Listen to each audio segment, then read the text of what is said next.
में नहीं बैठे हो, कि त्रेता में नहीं बैठे हो, द्वापर में भी नहीं बैठे हो, है कहाँ बैठे हो?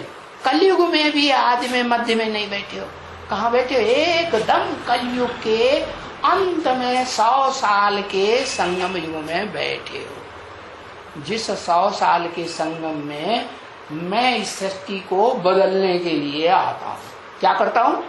शूद्रों को ब्राह्मण बनाता हूँ, है? किसके द्वारा? शूद्रों को ब्राह्मण बनाता हूँ। किसके द्वारा? अरे इतनी देर मुकर्रर सब कुछ मुकर्रर रहते, शुद्ध मुकर्रर रहते। किससे ब्राह्मण बना? ब्रह्मा से ब्राह्मण बना ना।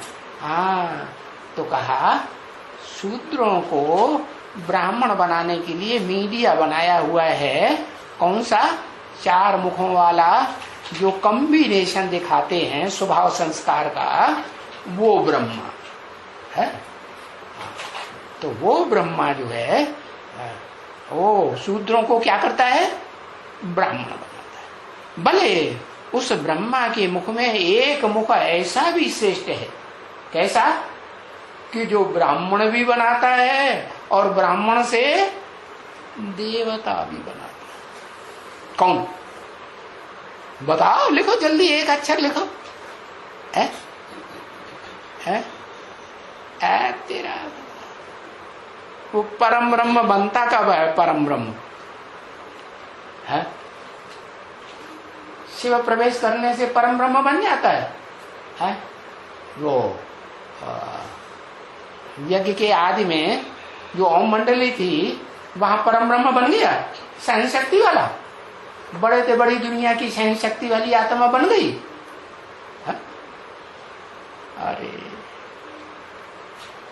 जो सहन शक्ति जिसने की होगी है प्रैक्टिकल जीवन में, उसका संग करेंगे लगातार, तब बनेगी, या ऐसे ही बन जाएगी? शिव तो सहन करने की बात ही नहीं। शिव को ना सहन करने की बात है, ना सामना करने की बात। तो इस दुनिया में कौन सी ऐसी आत्मा है जो सबसे जास्ती सहन करती है? स्त्री चोले से सहन करती है कि पुरुष चोले से सहन करती है? इतना भी बताई दिया।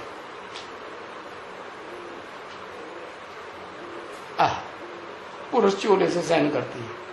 पुरुष चोले से सहन होता है कि पुरुष सब दुर्योधन दुशासन? वो बात झूठी है। जो मुरली में शिव बाबा ने बताया, इस दुनिया के पुरुष सब दुर्योधन दुशासन, ए टू जेड। इस मनुष्य सृष्टि का बीज रूप जगत पिता से लेकर के और जितने भी हैं वो सारे पुरुष क्या है? चाहे रुद्रमाला का कोई भी मणका हो, पुरुष संस्कार स्वभाव का क्या है?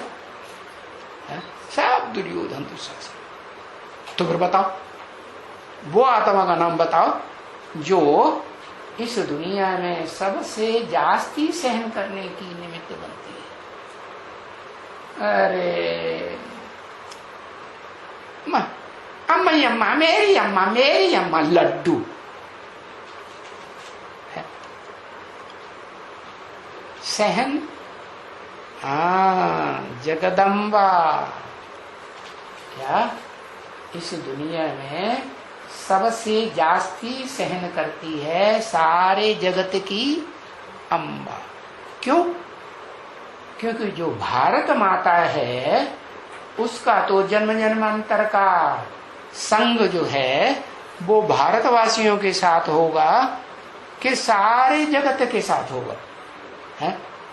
हाँ, उसका तो विरुद्ध है। वरों शंभु न तो रहो, माने जो स्वयं पुरुषार्थ करके शिव बाबा के बताए हुए पुरुषार्थ के अनुसार पुरुषार्थ करके इस संसार में प्रत्यक्ष होता है विश्व पिता के रूप में। अरे हाँ, तो वो विश्व पिता के रूप में जो प्रत्यक्ष होने वाला है, हाँ, उस विश्व पिता को भी प्रत्यक्ष करती है। कौन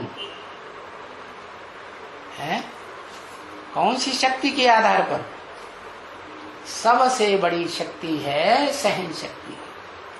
क्या? हाँ, और वो सहन शक्ति में भी सबसे ज्यादा सहन आत्मिक स्थिति वाले को सहन करना पड़ता है या देहवान वाले को सहन करना पड़ता है? देहवान वाले को।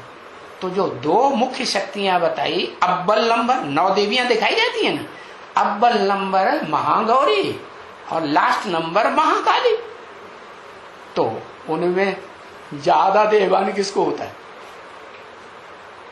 काली को होता है। तो वो ज्यादा सहन करेगी कि जो आत्मिक स्थिति वाली है वो ज्यादा सहन करेगी। हाँ, उसको गीता में कहा है पराशक्ति। किसको? जो आत्मिक स्थिति में थोड़ा एक्सपर्ट है। और उसको कहा है अपराशक्ति। वो आत्मिक स्थिति में बनती तो है तो रुद्रमाला गमन का, लेकिन नंबर 2 का है क्या कि लास्ट का है? कौन सा नंबर है रुद्रमाला में? है 2 नंबर का है। अच्छा, मन योगिनी नहीं है 2 नंबर की। हाँ, लास्ट नंबर का मण का है। तो 108 के मण के हैं ना रुद्रमाला के, उनमें लास्ट नंबर का मण। तो बाद में देवभान छोड़ पाती है। तो बताया तुम्हारी कर्मातीत अवस्था हो जाएगी। कब हो जाएगी? है जब उसको याद करेंगे। किसको? बाप को। कौन से बाप को? जो सारी मनुष्य सृष्टि का बीज रूप बाप है। और उस मनुष्य सृष्टि के बीज रूप बाप में आत्माओं का बाप भी है। परमानेंट प्रवेश करके 100 साल के संगम युग में पार्टी भी बजाता है। तो तुम्हारी कर्मातीत अवस्था हो जाएगी और सतो प्रधान भी बन जाएंगे। क्या?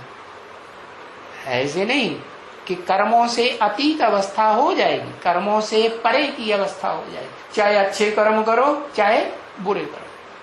ऐसी कर्मातीत अवस्था जब जिसकी बनती है तो उसकी पहचान क्या बताई? कैसे पहचान होगी? वो सारी दुनिया की भी हत्या कर दे तो भी कर्मातीत का कर्मातीत ही रहेगा कि पाप चढ़ेगा। इसलिए मैंने ये बात मुरली में बता दी तुमको पहले से। क्या? मैं ऐसे विनाश कराता हूं जिस पर कोई पाप न लगे। तो कर्मातीत अवस्था हुई कि नहीं हुई? हाँ, कर्मातीत अवस्था ही कही जाएगी।